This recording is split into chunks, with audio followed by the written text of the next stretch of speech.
はい、はい、それではよろしくお願いします。よろしくお願いします。今日は川上さんがお書きになった夏物語、それから川上さんの執筆活動、それから川上さんの生活についていろいろお話を伺わせていただきたいと思います。よろしくお願いします。よろしくお願いします。はい、川上さん、夏物語の中でいろいろとこう体、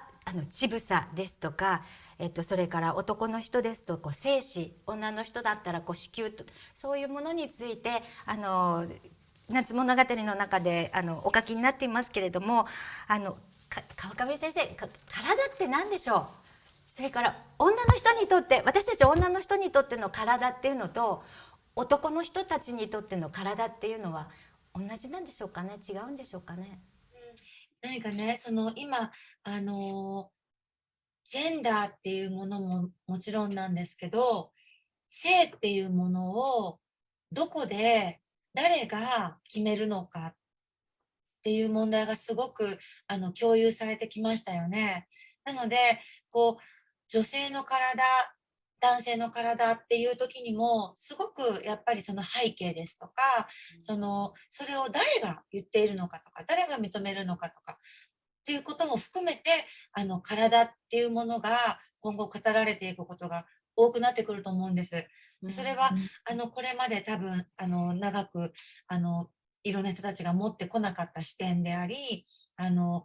視点だと思うんですね。でも、やっぱり女性の体っていうものは、あってですね、その男性の体っていうものも、一応あって、で、その時に、あの、違いっていうのはもちろんいろんな指摘ができると思うんですけど、やっぱり私は、体っていうのは、あの、こ大前提として、やっぱりいつか、相談もせずにこの世界に登場させられて、生きて、怪我もすれば、病気にもなって、そして、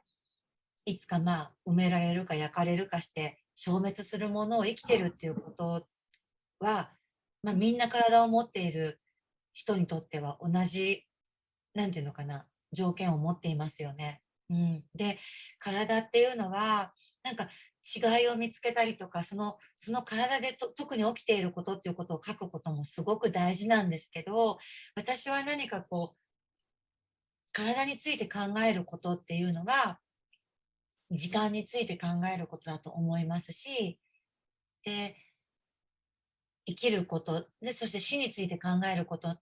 だと思ってるんですね。うん。で、夏物語で、やっぱりたくさん女性が出てきて、子供を産むっていうことについて、テーマを進めていきますよね。でやっぱり、存在している人は全員、今のところは女性の体に関係せずに、この世界に登場してきた人っていないわけですよね。全員、女性の体から生まれてきたと、今のところはね。これからその科学が発達して、子宮バッグってね、できるかも、今すごく実験がすごく進んでて、それはわからない。でも、やっぱりその意味でも、女性の体っていうのは、やっぱり語られるべき、歴史と複雑さと、やっぱり、重要なね、人間の一側面だというふうに思っています。体なしではやはり生きていられないっていう面がありますよね。今川上さんがおっしゃったのですごく面白いなって思ったのが、体について考えていくっていうことは時間について考えていくこと、まさにそうですね。夏物語の第1部から第2部にかけて、8年ですか9年ですか、時間が経ってますよね。その間に登場人物の人たち、夏子さんとか真紀子さんとか、それから緑子さんですか、たちの体も変わっていますよね。あれは時の流れということですよね。そうですね。なんか、やっぱり10年近く経つと、一回りするというか、で、それで3人、その大阪の家族、女性の家族がいて、3世代なんですよね。それが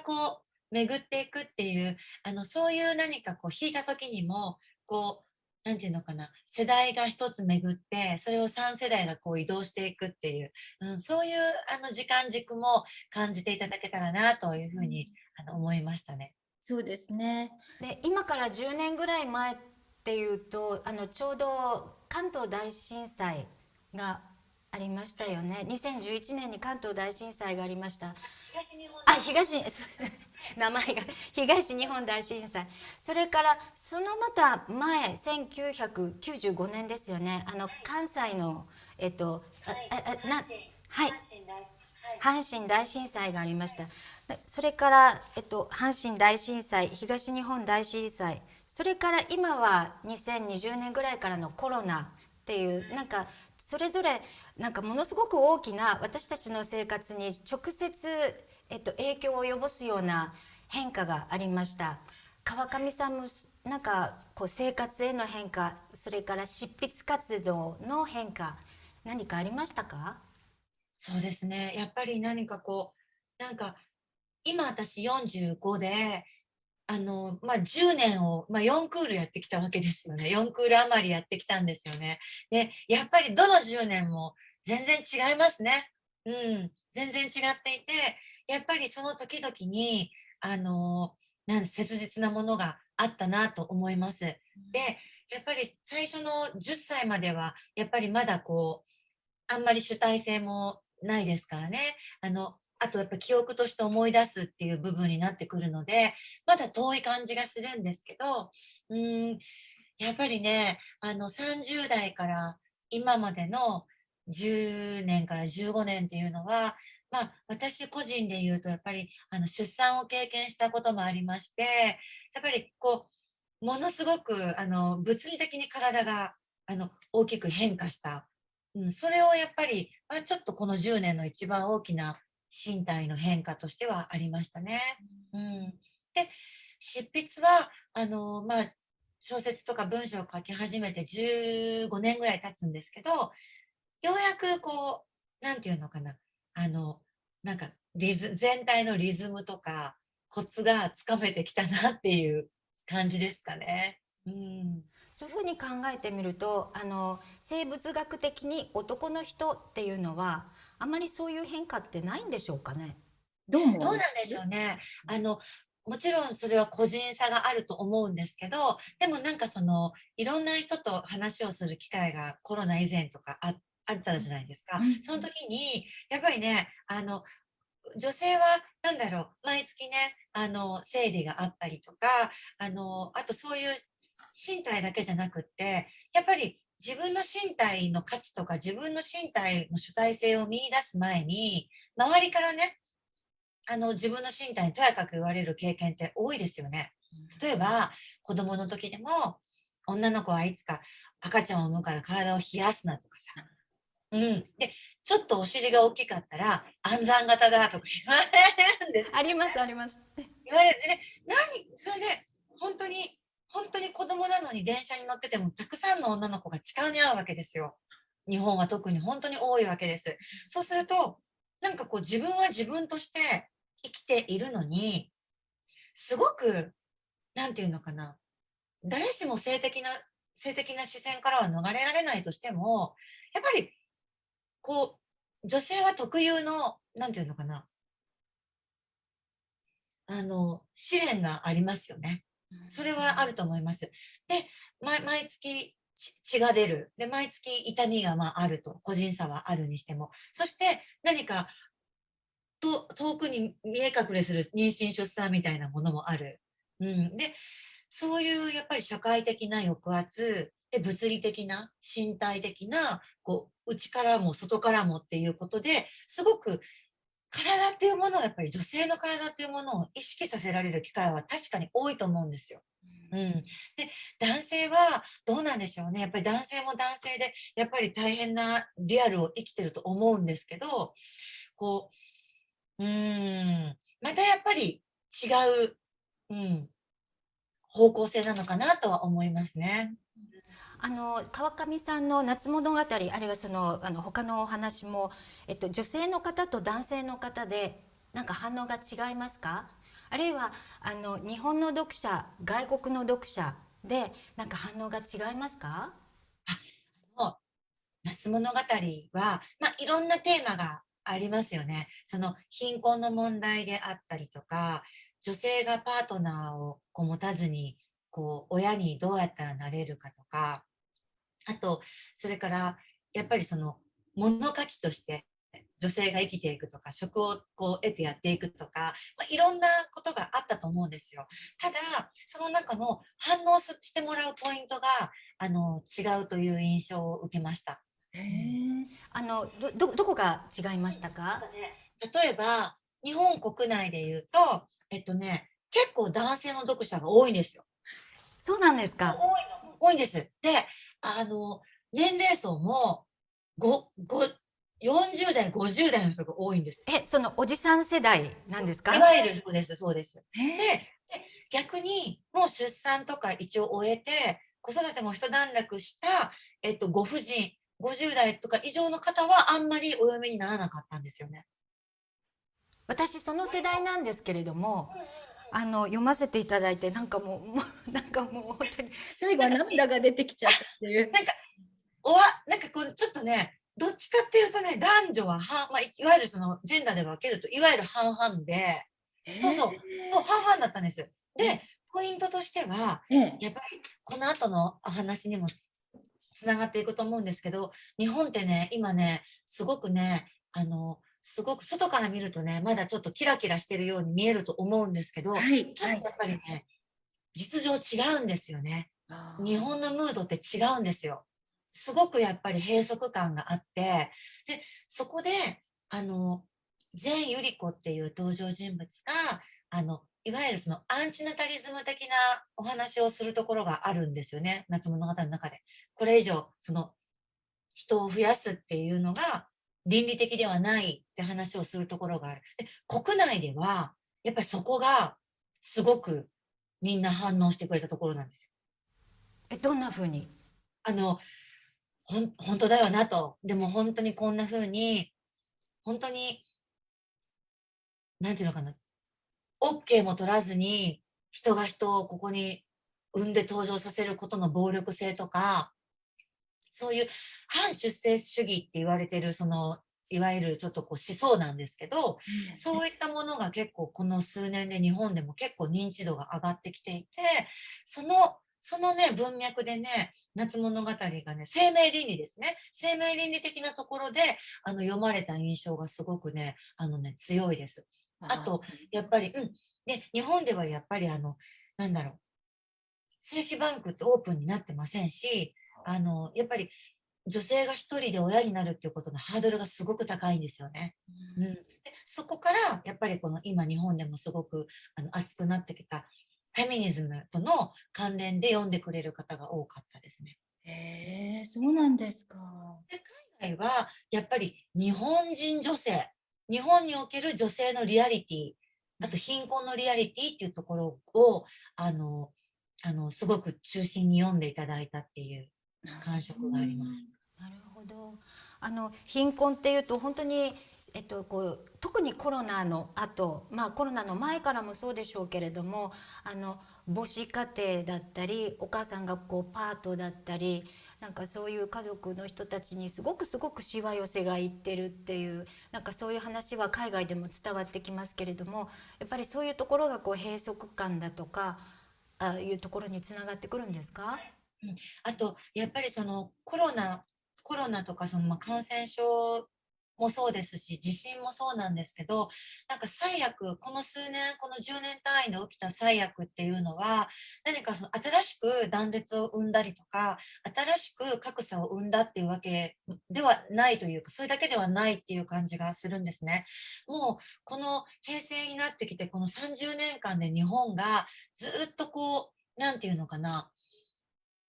蓄積してきた、ものが、明るめに出たっていう感じを持ってるんですよ。だから、もうずっと30年間、賃金が上がってませんし、成長がないんですよね。で、でも、ずっと私たちは内向きで、内需だけでやってくることができたから、外に出ていくっていう必要性が今、島国でなかったんですよね。でも、でもそういう、なんていうのかな、メンタリティも養われなかったし、外に出ていかなきゃいけないというメンタリティもしっかり養われることがなかった。そして、でももう内需だけでは難しくなってきていると。で、物はどんどん安くなっていって、お給料もどんどん、減っていって、でも、成長がないっていうことをやっぱりみんな肌身に感じていて、あとは先細っていくだけだっていうムードが、やっぱりこの10年すごいあるんですよ。うん。だから、そういうところにコロナが起きてしまったりして、だから今まであったものがよりくっきり、うん。コロナっていうのはこうそういうのが目に見えるきっかけだったというわけでそうすね。ですね。はい。だから、もう本当にお金がなかった人たちは、貧困に苦しんでいた人たちはさらに苦しむことになりましたし、ものすごくお金を持っている人たちはさらに富を増やしたし、全員本当になんていうのかな、こう、全員に打撃があったわけではないし、全員が苦しんだわけではないっていうのも、なんかその断絶を生んだ要因だと思いますね。全く、なんていうのかな、日本一枚岩じゃないんですよ。どこの国でもそうだと思うんですけど。うん、そういう、すごくそれが色濃く出てしまった2年、この2年だと思います。その社会的な弱い人たちへの視線で、そういうのも名前が付けられない限りこう肌身で感じてるだけですと、なかなかなんていうんですか、社会的にこう議論されることもないですし、それがましてやこう海外に伝わるっていうこともありませんね。例えばオタク、一昔前のオタクなんていうのはこう名前がついて、それで海外にも伝わるようになった。引きこもりも同じですね。でもこういった今川上さんがお話になってるのは、そのだんだんと逼迫してきたそういう状態ってなかなか伝わりにくいですね。でそういうのがこう夏物語っていうような小説を通して私たちの身近に、感じて読むことができたっていうのは、なんかとてもいいそう、機会だありがとうと思います。ございます。だから、なんか、日本っていうのはイコール東京で、大きなイメージとしては日本ってやっぱり東京ですごく、清潔で食べ物が美味しくて、なんかみんな親切で、で、なんかこう、特にこう、みんな同じぐらい経済的な水準にあって、同じぐらい不幸で同じぐらい幸せっていうイメージがあったってよく言われるんですよね。海外のその作家とかいろんな人と話していると。でもやっぱりそうではなくて、それはやっぱり作られたっていうか、これまでみんながやっぱり見たい東京っていうか見たい日本だったと思うんですよ。で、女の人のイメージとかもね、なんか可愛らしくて、こう控えめで、こう、なんていうのかな、アジアの中でもやっぱりなんか日本人のね、なんか女性っていうなんかちょっと幻想があるわけですよね。でもそういったものがジャパンであり東京だと思ってた方からすると、夏物語っていうのはちょっとヘビーで、うん、なんか、まずこういう暮らしがあったのかっていうふうに驚いていただけたっていうのは、ようやく、なんていうのかな、こなんていうのかな。今の時代のエキゾチズムとかオリエンタリズムとかっていうところじゃないところから、あの、読んでもらうことのなんかスタートに立てたのかなっていう気持ちにはなりました。あの私ちょっと個人的なことを話させていただくと、私 Q ちゃんがすごく好きで、ギターを弾いて、で最後ははい、流しの、もうなんか Q ちゃん本当にこう体を張って生きているっていう感じで、多分なんかもう Q ちゃんあんまりこう普通に人とは話ができないような、なんかこう口下手なんだろうなとも思いますし、Q ちゃんみたいな人まだいますか？います、います、いますね。いますよね。たくさんあります。やっぱりね、住むところとかね、なんかね、やっぱり、違うんですよね。なんか、でもそれすごい隣接していて、あの、やっぱりね、東京もものすごいグラデーションだし、だから、本当に一枚めくったらっていうところだと思います。でもそれどこの国もそうかもしれませんね。本当に。そうですね。ちょっと10日間とか2週間行っただけでは見えないような、そういうこう社会の、なんて言うんでしょうね、グラデーション、深さっていうね、ですね。あと川上さんの夏物語を見ていてすごく思ったのが、声が伝わってくるなって、先ほどこう体っていうお話もされてましたけれども、声が伝わってくるなっていうふうに思ったんですね。でそれは登場人物がお話をしてるっていうわけじゃなくって、こう文章を読んでいるとそこにこう語りの声が聞こえるなって思うんです。で、どうしてかなって一生懸命考えて全然わからなかったんですけれども、一つは微妙なところで漢字ではなくってひらがなが使われているっていうところはありますし、でも話し言葉っていうわけでもないし、オノマトペがたくさんっていうわけでもないし、でもこう流れるような声が聞こえてくるなっていうことで、小説の中にも出てきた谷崎潤一郎を思い出しました。ありがとうございます。なんかそういう書くときに何か意識してらっしゃることってありますか？なんかね、やっぱり、文章、これが外国語でどれぐらい反映されるかはわからないし、またその言語でリズムっていうのはあると思うんですけど、日本語で、書くときはやっぱり徹底して、気をつけてるのはリズムですね。うん。で、やっぱり日本語っていろんなリズムありますよね。音のリズム、あと目で読む時のリズム、で、目で読む時のリズム、森時さんがおっしゃったその漢字だったり、ひらがな閉じ開きだったりとか、パッと見た時のなんか模様としてのリズム、うん、いろんなリズムがあるんですよね。それをね、いろいろね、こうね、打楽器やるみたいな感じでね、なんか同時にいろんなことしないといけないんですよね。日本語のリズムを成立させるには。で、そのリズムも私がいいと思ってるだけで、そのリズムいいって感じてくれるかどうかわかんないじゃないですか。うん。でも、やっぱり、気持ちを強く持って、自分がいいと思うリズムを、この文章が求めてるだろうと思うリズムを一生懸命考えて、まあ、作り上げていくと。だから、読んでくださった人が、こう、なんていうのかな、ボイスがある、その声が、うん、登場人物のおしゃべりっていうのとまた違う位相で、なんていうのかな、こう、語りの、語りの、なんていうのかな、あの、ボリュームだったり、そういうのを感じてくださったって聞いたら、それ一番嬉しいですね。そういう、ご感想が本当に嬉しいです。なんかこう小説を読んでこう身体性で、身体が伝わってくるっていうのは本当に稀な小説かなというふうに思いました。ありがとうございます。でその後、どうぞどうぞ。あ、ごめんなさい。でその後で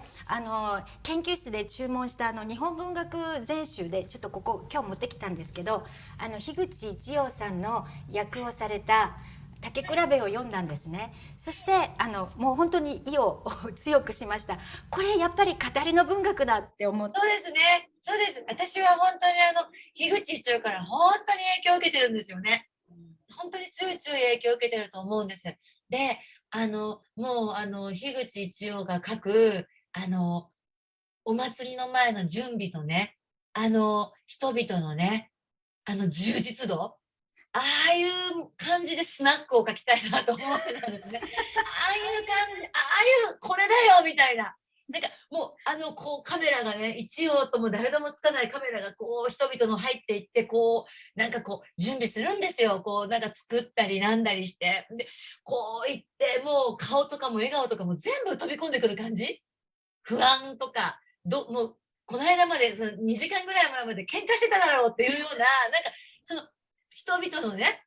みんなそこにいるもう生活とか、ちょっとした汗みたいなものもね、なんか全部伝わってくるような書き方を一応はしますでしょう。でね、ああいうんだよなと思うんですよ。風船の中に極字を入れた場面ですか？そうそう、ああいうとことか、なんかスナックのね、ああいうどうしようもない感じとか、この、バスへのスナックのバスへの感じの、でもこう、活気があって、充実してるっていう。もう生きてるって感じですよね。本当に、ああいうのを、どうしようもない。ああいうのを書きたいですね。いやでも分かりませんけど本当に伝わってきて、いやこの人たちお金ないけど生きてるなと。うちの近くにも私が生まれ育った町家から5分ぐらいのところにもやっぱりそういう家族住んでたんですね。男の人がいなくておばあちゃん娘さん子供って3世代で暮らしていて、で夜の仕事をしてるって周りの大人たちは言っていて、でもなんかワンちゃんも飼ってて楽しそうで、なんかあんまり話しない方がいいよっていう感じなんそうです。いうやっぱりなんかこう、なんかそこにしかない性っていうのが絶対あって、充はい。実とかの。それをええ。やっぱり書きたいですよね。ううんん。なんか弱いけれども生きているって、でそこになんか一つ、エネルギーです。そうですね、エネルギー、なんか一つの充実感がある、ね、体を張って Q ちゃんみたいに生きているっていう、そういう充実感ですよね。なんかかえって私たちにはないものを持ってるっていう、そういう感じ。そうですね、そうですね。うん。ありがとうございます。あお時間だいたい伺ってたお時間に来てしまいましたので、これで